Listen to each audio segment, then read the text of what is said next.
So at what point do you think people should start thinking about their brand?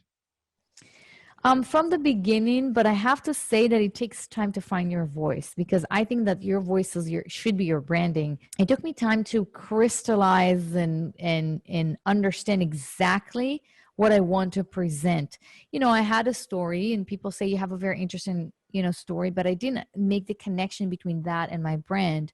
Um, I was conservative in nature because I used to be a lawyer in my past life, but I didn't. It took me time to understand that what, being conservative is part of my branding. It's part of who I am as an investor.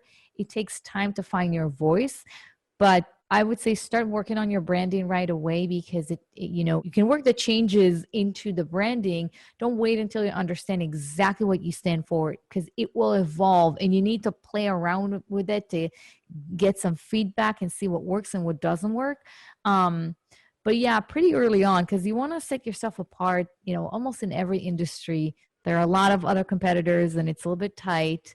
So standing out, that's what branding helps you do. And it's about figuring out what's interesting or unique about you, your skills, the way you view the world. It could be an interesting life story. It could be the fact that, maybe you used to be, I don't know, a ballerina or a soccer player or anything, out of the ordinary. Maybe I don't know, it could be many other things that people can actually relate to.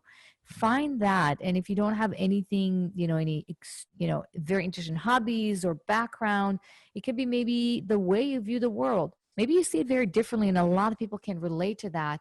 So just, it's a process to find your voice, but as long as you give yourself the ability to be vulnerable and to be out there, put yourself out there, and experiment with marketing, with different platforms and how to present who you think you are.